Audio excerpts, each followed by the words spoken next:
fans, we have some news to share. We actually have two big announcements for Squash Radio. And why is today big? Well, here are the headlines. We are really excited and proud to be launching a new show called The Breakdown. The other big news, we have another sponsor for Squash Radio. Let me give you a little background on both these developments. The new show. So for a while, we've been looking at ways to try and mix up the content we normally do and adding a little variety to our long-form interviews. Now we think we have just the solution with a new series called The Breakdown. This is where we focus on current happenings in the squash world, and it's hosted by me, Conor O'Malley, and Bill Buckingham, a former colleague. As Bill masterfully wrote, Bill and Conor didn't agree on much when they worked together, and the time apart show that things haven't really changed that much. We give our views, context, and insights on what's making the news both on and off court. In this premiere episode, we dance around the subject of Olympic inclusion, and it can neither be confirmed or denied whether this influenced the title of our show. Before we jump into our show, I also want to share a quick intro about our new sponsor.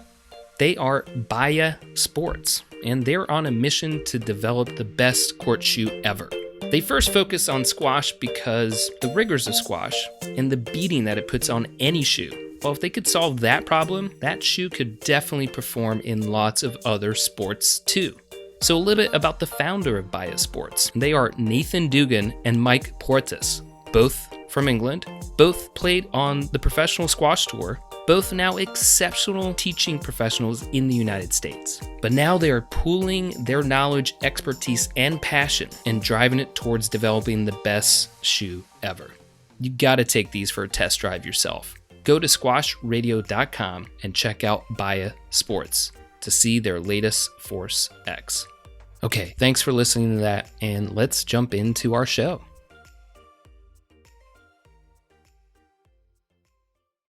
What about this? This call is being recorded. Welcome to The Breakdown. Here's a little background on my co-host, Bill Buckingham, also known as Buck. Bill is no stranger to being behind the mic himself. And in fact, he's part of the elite ranks since he has been an MC on some of the squash biggest stages.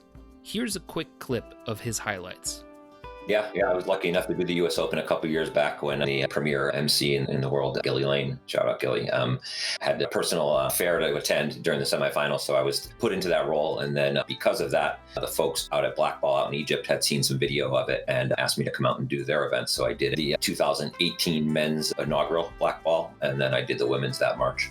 Like anyone practicing their craft, it's rare to jump to the biggest stage right off the bat.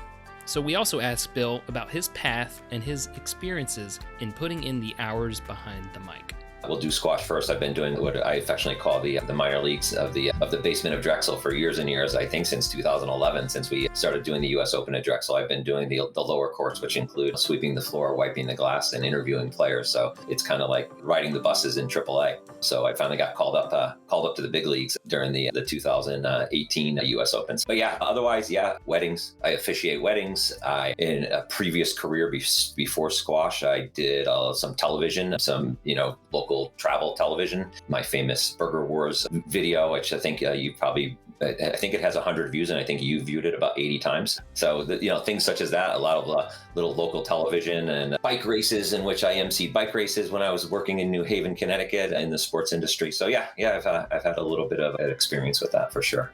All right, well, that's, I'm sure, plenty to get started. So take a listen to Bill and Conor breaking it down.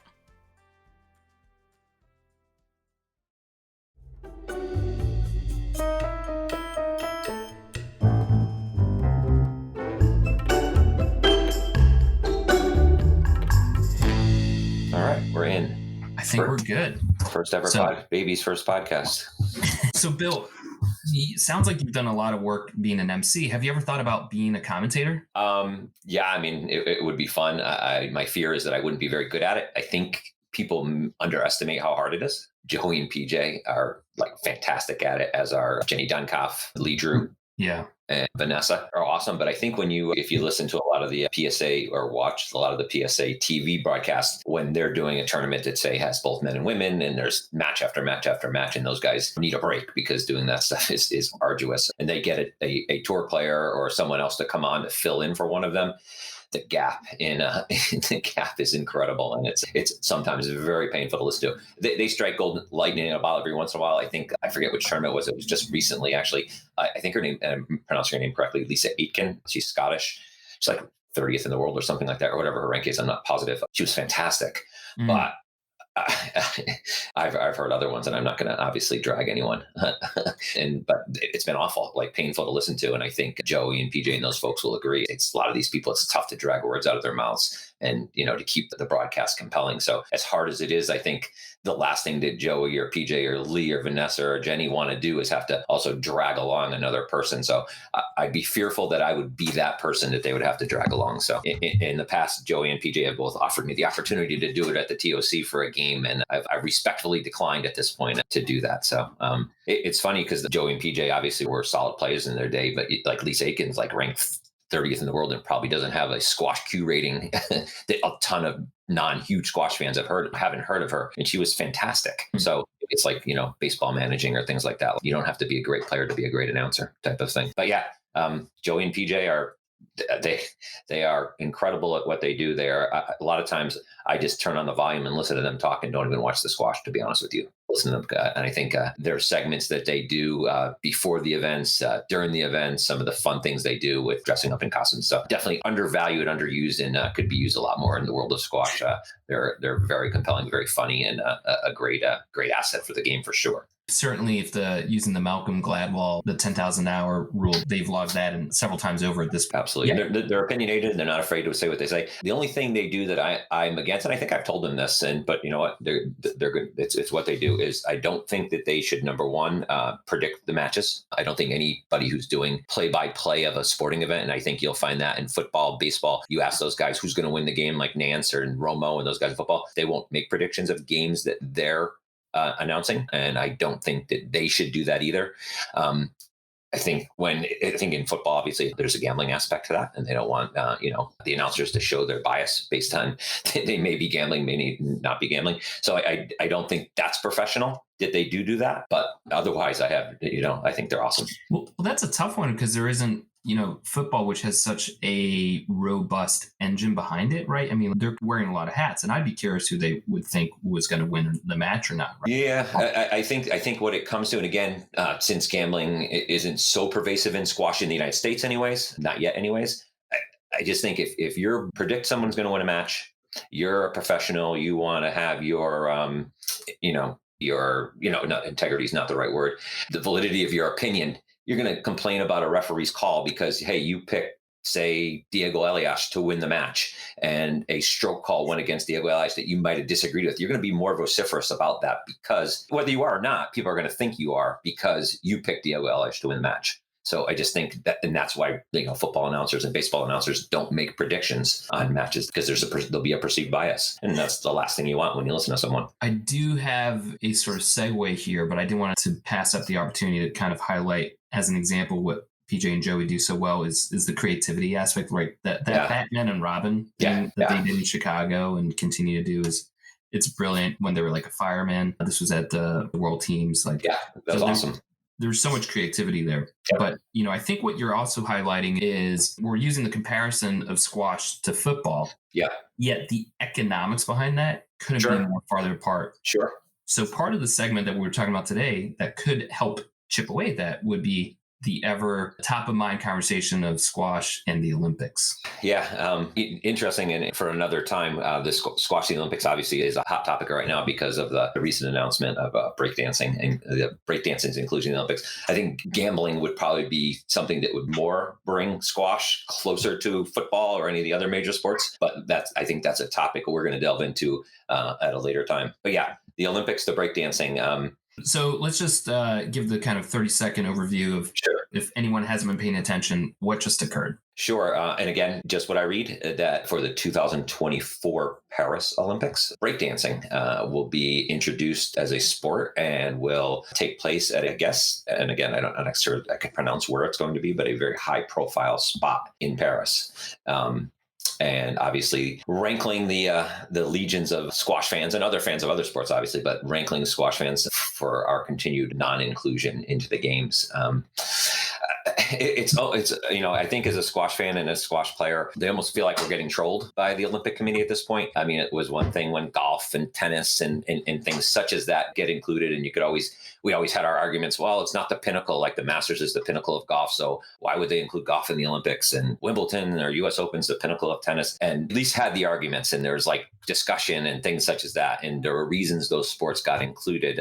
But lately, you're getting skateboarding and competitive wall climbing and surfing, which fair, I don't think belongs in that conversation. And now, I mean, I think if it was like billiards or darts, there wouldn't be as much angst about it. I mean, it would be just like, well, they picked it. They picked a different sport, and here's the reasons why. I think it's breakdancing, and myself included, don't know a lot about breakdancing, so we have no idea why they would include breakdancing. To us, that's just as random as like grocery shopping. I mean, let's make grocery shopping a sport. And I think because we don't know anything about it, and I think if people take a deep dive into breakdancing and its evolution, while it may not solve all the wounds of us squash fans, I think you might take a little different look at why they included it and excluded squash. So I think it's the exclusion of squash obviously is the biggest wound, but I think again, I think just the breakdancing is just such a not an obvious sport, as it were. I think you put it well that this is what I try and do is, and I almost I can add an extra couple layers of hats for different reasons, but we're squash fans first.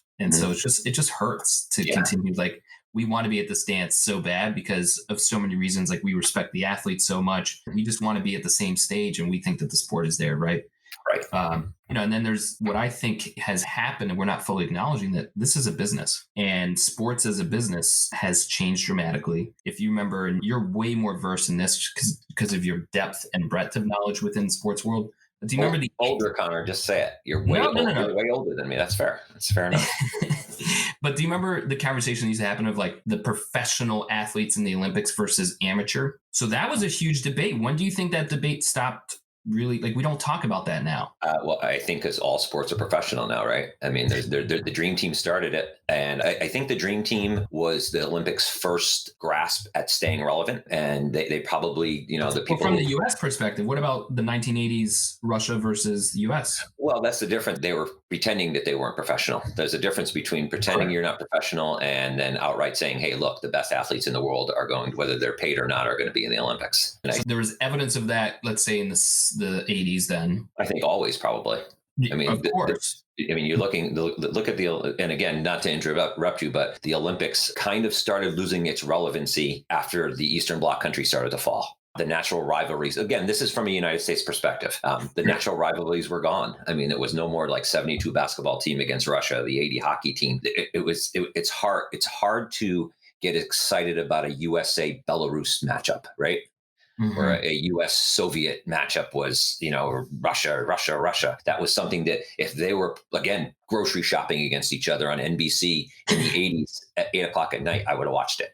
Once that lost once that sense of Cold War competition got lost, the Olympics started to lose a little bit of its relevancy, and it's continued on. Yeah, I think that squash we've had probably the most unfortunate timing where we had this significant opportunity for the 2012 Olympics of London, but it showed, I think, the transition point of what you're talking about and really how to stay relevant in the modern world. And really they're treating this as a complete business. And the facts are squash hasn't proven that we're a commercially viable business. Mm-hmm. I think that's the elephant in the room that we're not talking about. I think we're Yeah. The economics, if we have to trade the economics of golf versus squash, which would you pick? Well, I think golf is not a great example, and the only reason I say so, I know golf is in the Olympics, and I think to my opinion, and I think it's been widely reported also, the only reason that golf made the Olympics was because of Tiger Woods, and I don't think golf is long for the Olympics, to be honest with you. I think golf is losing its relevancy because Tiger Woods is starting to fade as the number one player. He was so compelling that he brought golf to another level of cognizance among sports fans, and now that he's kind of waning, as it were, in his career, I think golf will lose its relevancy. It's still the zeros in the bank account, though. For sure. For sure. The sponsorship. If you think it's stock going down, I get it, but like the economics are very different. So I think for sure. Now there's an element of also relevancy, and how do we anchor? So breakdancing, I'm just as hurt and disappointed about squash not being in the Olympics too. But if they're banking on the future generations, and how do we stay relevant? Mm-hmm. I don't know. I've never seen a breakdance in competition, but I know it's very culturally relevant. For sure. And so, Connor, you're lucky to have someone on your show today who has actually consumed a bit of breakdancing over the weekend. Oh, all right. So we'll break it down. Exactly. The history, I'd have to go to my notes to read the history of it, which was actually pretty interesting. But I think more the compelling part of breakdancing to current TV or Olympic executives or whomever is, number one, the sponsorship. Red Bull is like a huge proponent of breakdancing.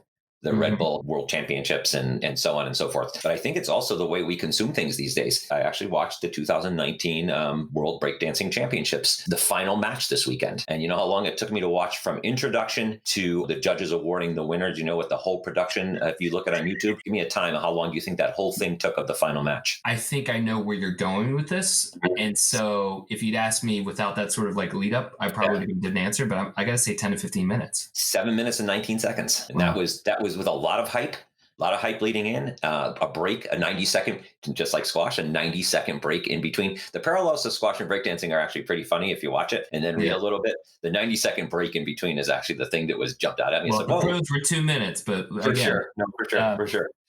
So break it down. How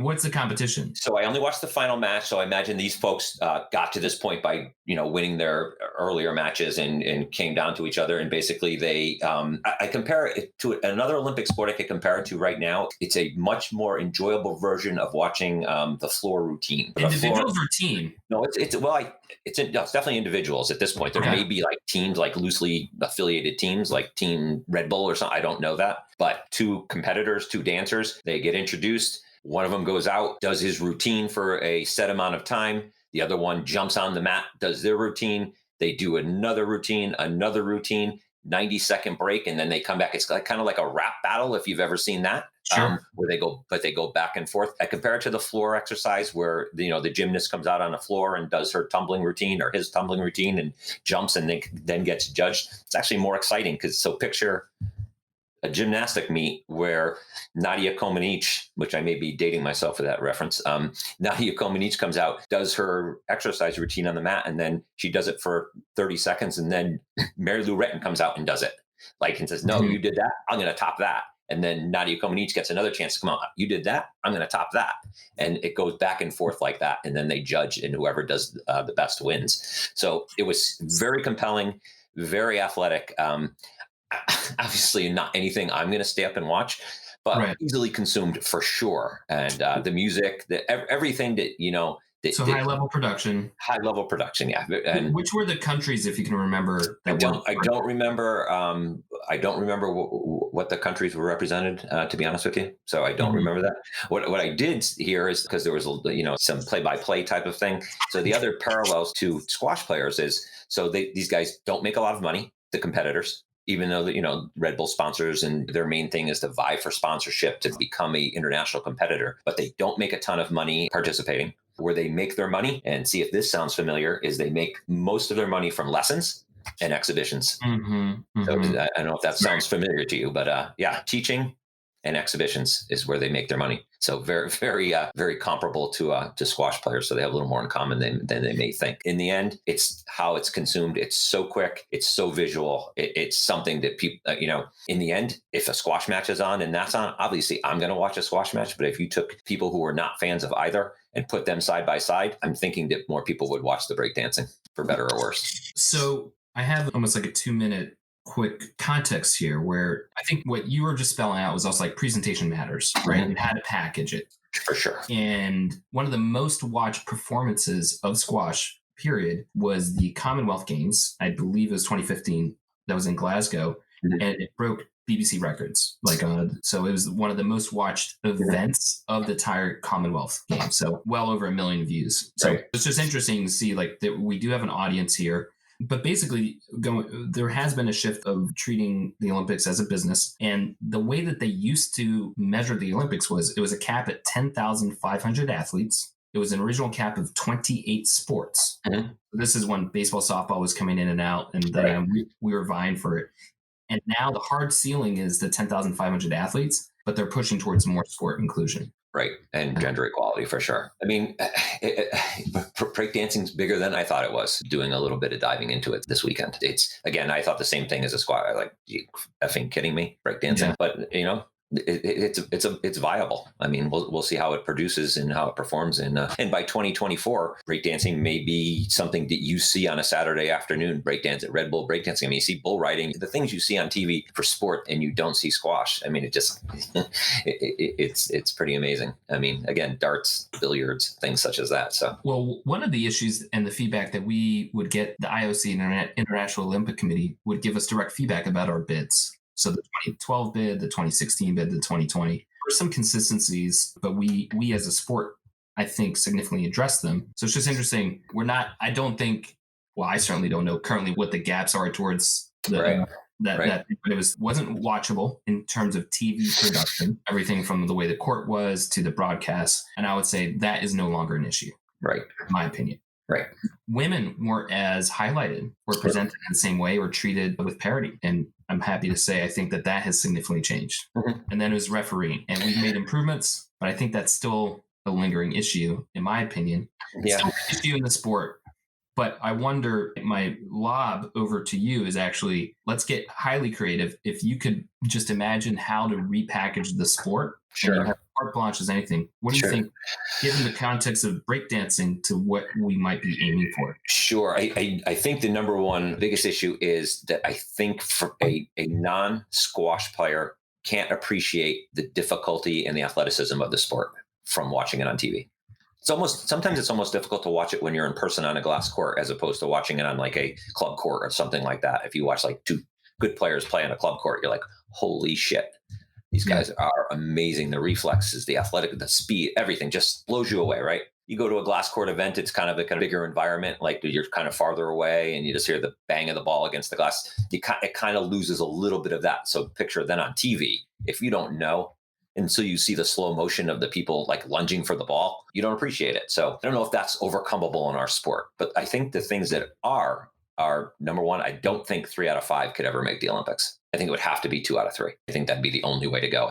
3 out of 5 matches leading up to it, I just don't think would be consumable in this day and age. So that, number one. Number two, and this is the one that I have arguments with people all the time who are involved with squash, the squash purists, and is the lets and strokes. And while I say refereeing, people in squash complain about the refereeing. People in every sport complain about refereeing. Of course, Football refereeing, baseball umpiring, gymnastics, breakdance. Believe me, the breakdancing judges, they're going to be scrutinized. I mean, it's a sport that nobody really knows what the criteria is. But either way, gymnastics, figure skating, all that kind of stuff. It always comes down like criticism of the referees. Every sport, you name it, soccer, football, everything. So I think problem in squash is the lets and strokes. It's such a gray area that I think the way that they're going to need to repackage it and again, my opinion only, and take it for the nickel it's worth, is I think there should be no dissent allowed on lets and strokes. I'd say the referees calls, baseball, the baseball umpiring, baseball changed when they stopped allowing managers and players to dissent on balls and strikes, because otherwise every call, players would step out of the box, Managers would argue. Games would drag on. In squash, for somebody who doesn't watch squash, and then you watch a player after every point, and certain players arguing, talking, complaining, still could get your replay if you want, but you can't dissent otherwise. You basically just have to accept the call and play on. And I think in the level from juniors on up, college, professional, everything, if they just had a hard and fast rule, there is no dissenting on strokes and lets. I think that and the 2 out of 3, I think, would be the major steps we could take to get in the Olympics. And again, only my opinion. We're going to take a quick break to hear a word about our sponsor. Hey, quick timeout and let's talk sports. How about Baya Sports? If you check out their website, you will quickly notice a few things. The attention to detail comes through loud and clear. But this is an example of a truly exceptional product. Think iPhone, and maybe you're an Android fan or Samsung person. I get it. But there has to be a lot of respect given to the iPhone and what it did to propel forward both design and function. It's sleek and easy to use and looks great. Well, in many ways, that's the Baya Force X. One thing that might be confusing to you is how can a great shoe be so affordable? Well, Baya Sports is embracing the latest trends, being a 21st century company, and is a direct-to-consumer brand, meaning they're cutting out the middleman and passing on the savings to you, the customer. This shoe could easily be $180 or $200, even more. But instead, you get this great looking and performing shoe at around the $70 or $115 price point, which is not only a deal, it's almost a steal. I personally use these shoes, and I like them just as much on court as I do using it as a casual shoe, meaning I actually have 2 pairs. You really got to check them out. You can find the links on squashradio.com. And unlike other shoes where you have to break them in, these shoes, they are performance ready, straight out of the box. Baya Force X. Take it for a test drive from Baya Sports. Like you should buy a pair. Check it out. We hope you enjoy the show. The next part we can go to is talking more about how the format. But I agree with you, the current scoring system, and knowing that the way that the IOC wants to start packaging the Olympics, it's not going to convert over. Right. The 2 out of 3, which has been experimented a few different times, and I've seen it, it actually, just as when we moved from hand in, hand out, 9-point scoring or 15-point scoring down to 11, it actually changes the way that the players play. And I saw that the 2 out of 3 games were going just as long, sometimes like 15 minutes, because they were rallying more. So I think scoring is an important thing. I don't think 2 out of 3 is just a solution. One, potentially, which I give a lot of credit to. We've all thought about it in terms of alternative scoring methods, but really someone that's put this into a lot of energy, a lot of thinking, a lot of thought. And do you know where I'm going with this? Yes. Is it RAM scoring or ROM scoring? However it's pronounced. Yes. I think it's RAM or ROM scoring. Yep. Right. And it's, big credit to a huge game changer of the sport, Ramy Shore. So in elevator pitch, as they say, tell me what ROM scoring is. I don't know. I watched it at the TOC last year, and I still don't know. Yeah, I think that they're sort of incubating it, but the purpose is to just increase excitement. Mm-hmm. So that's what I can see that they're heading towards. And I'm gonna get this wrong, and I'll encourage Ramy to correct us. But I believe it's more of a time game. Mm-hmm. So shifting towards time. So you get X amount of time in order to score as many points, right? But then that's a game. So it's kind of like, hey, regardless if you won by X amount of delta points, you just go on like you won that game. Boom. Then it gets down that there is a sudden death tiebreaker. So it tries to know that this is a fixed amount of time that's going to be going on while also trying to maximize excitement of like the sudden death. So, right. So what's the downside of it? Like if I watched it, what would I pick apart? I don't know yet. Part of it is I don't think there's enough, truth be told, I don't think there's enough sample set to really know. I would encourage, this is basic research and development and testing and experimenting in. So I think this is the kind of direction to head in to figure it out. And so, and by the way, we have done that in the sport a long time. We've evolved. For sure. Switching over to par 11, obviously, instead of the high ho 9, changed the sport. I mean, we know we were working tournaments when we first started working together. And I think our first tournament of many is being at, I think it was Yale during the nascent years of the high school championships. And they're still playing high ho 9. And it was like 11 o'clock at night. And a kid, and I think for like St. George's or something, was up 2 love and like 5 love. And we're like, oh God, thank God we're going to get out of here by 11.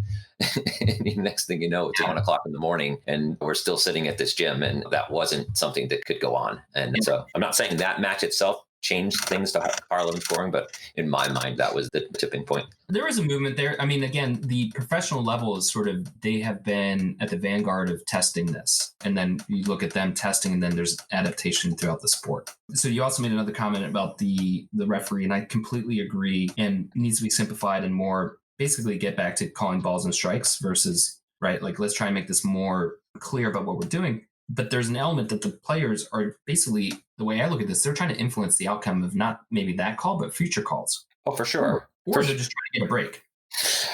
Either one, but to the fan, it's not good for the sport. I mean, I understand what they're doing, and I understand why they're doing it. And baseball was the same way. And if you argue a lot, you're going to get the next call. That's always the feeling. But it happens so often, and it just breaks up the continuity. And some great matches just get ruined watching. And I'll flick it off if I see two players and all they do is strokes and lets, and argue and complain after every point. I'll be like, click, off. I liked your thoughts on that. The one other thing would be, so that's the scoring system and that, but what do you think of the format?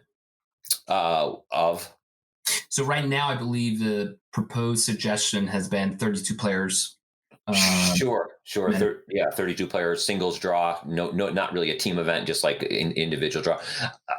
Obviously, I think it's the way to go for sure. Knockout, one match and you're out. I think it would make it exciting. I think it would also be interesting for some countries. I think would make it more interesting and more compelling from a fan point of view is if they only allowed one player from each country to play. Can you imagine the arguments at the Egyptian Squash Federation? Like say the Olympics were tomorrow or next week, let's say next week, and you had to pick one player and obviously Ali Farag's ranked number 1 in the world. So you would think, yes, we got to send Ali Farag, but like, do we send the person who's most likely to win us a gold medal? The arguments between, sure, Ali's the number 1 now, but Sharbagi was number 1 at this point last year or whatever the rankings were. Gawad, I mean, the depth of their team, of their players is incredible. So just the arguments at individual federation levels of who should go to represent us as the one player would be, that from a squash, can you imagine the squash boards and the squash stories and, just all the message boards and Reddit and things like that, the arguing that would go on, it would be awesome. Yeah. I think that, and maybe we can test this is maybe 32 might be too tough to fill out, but like, let's do a top 16 bracket. Right. A top 16 bracket. Yeah, exactly. Be interesting to see, in this day and age, a little tougher with immigration laws and with the pandemic going on, but be interesting to see players, if they have time, applying for citizenship in other countries. That's good. But, what this brings up, and what's interesting, when I was working with you at US Squash and I was dealing more directly with like Team USA and under the USOC umbrella, when we were treated the same as every other sport. Right. Meaning I and a collection of other people with the national teams, we had a whole national team selection criteria we had to put together that then was literally vetted on a conference call with almost 20 lawyers representing USOC. And they were asking questions that, it gave me greater insight into, they were trying to eliminate as much as possible subjectivity. Right. And there are a bunch of sports that are more selective, like basketball, soccer, where it's not, especially team sports. Here, we're fortunate in individual sport that it can be objective based on wins, losses, but how you position it is interesting. Like, are you going off a world tour or are you doing team trials, test matches, things such as that? Yeah. Well, yeah. I mean, I can't even imagine the politics behind like USA Gymnastics and things such as that, the trials and the picking their players, and yikes, it's got to be unbelievable how the politics behind it and the pressure and the coaches and the parents and just, I mean, at least in squash, as much as there's issues with those kind of things, at least in the end, you won, you lost, right? You got to 11 first. You won 3 games first. Yeah. And that's where sports that are judged, I think, is always going to come under a certain level of scrutiny versus, track and field or swimming, right? So there's much more of a... Hey, the monster break dance parent, wait till the arrival of that. It'll be like a New York Times magazine cover.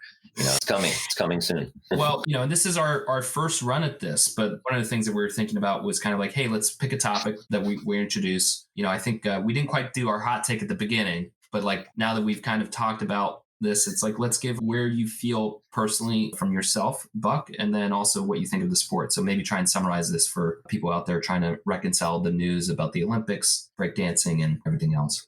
We just talked about the Olympics, so where we net out.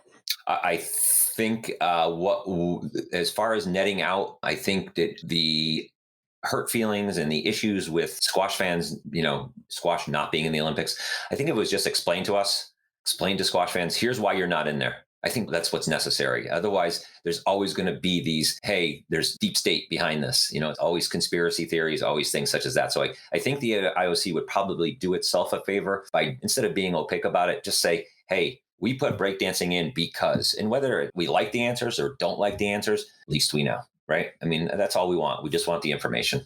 And I think that would solve a lot of wounds and make people feel better about it. And then in the end, you know what?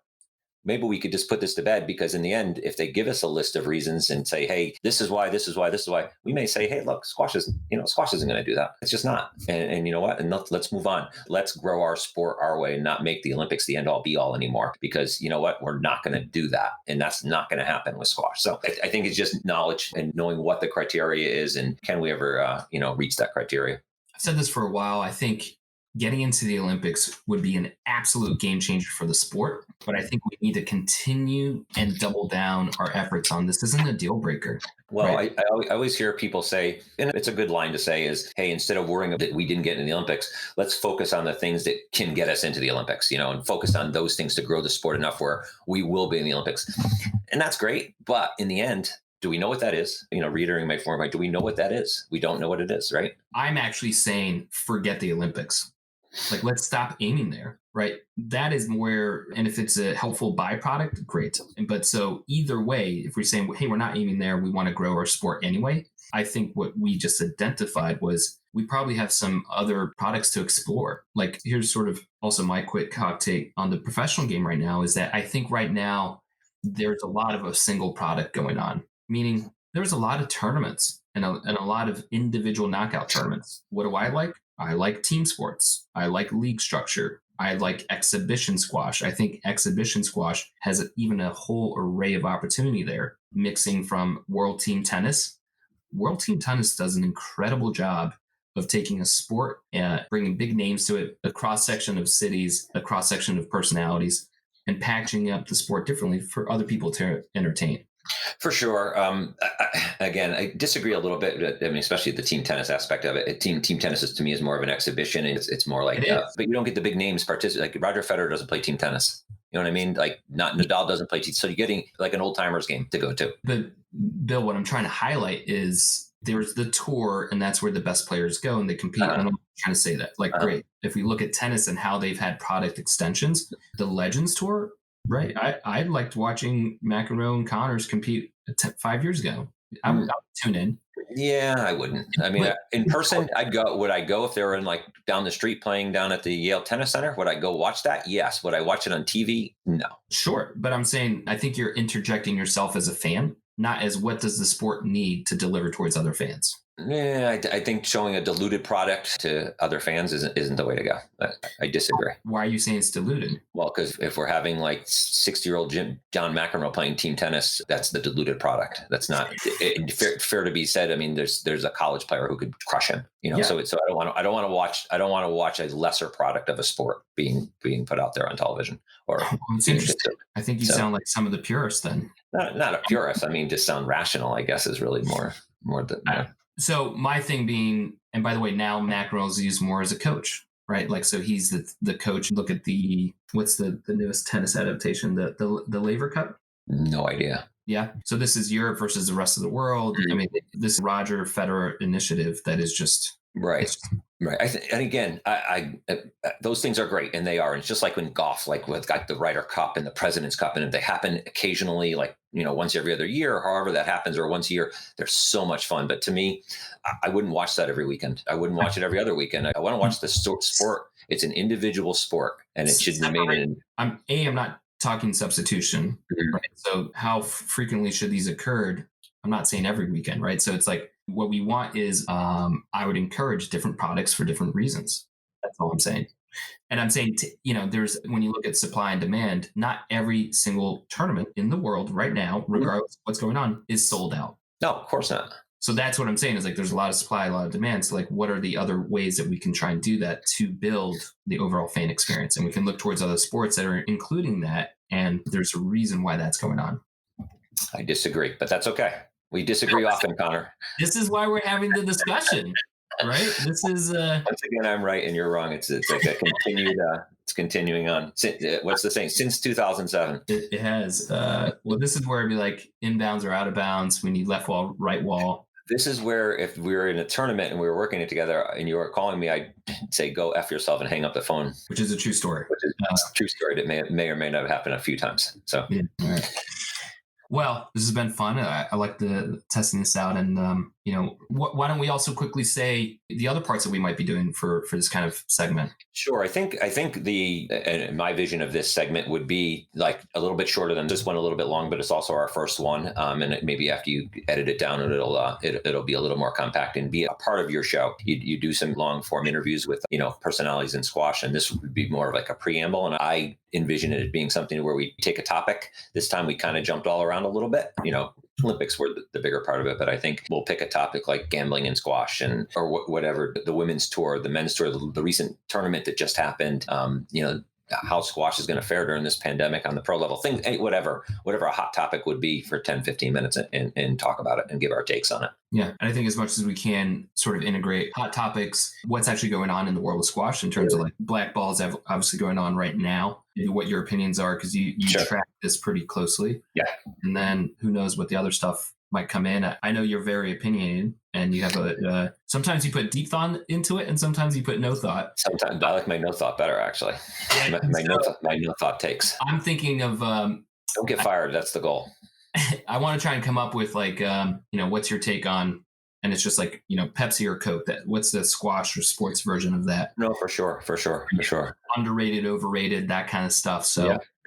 We'll play that out a little bit, but I know that our 12 listeners will be looking forward to that. Well, look, if you make 12 people a day, I think that's pretty good for you, Buck. Thank you. All right. Well, appreciate you jumping on, and there's more to come in this area. All right, Connor.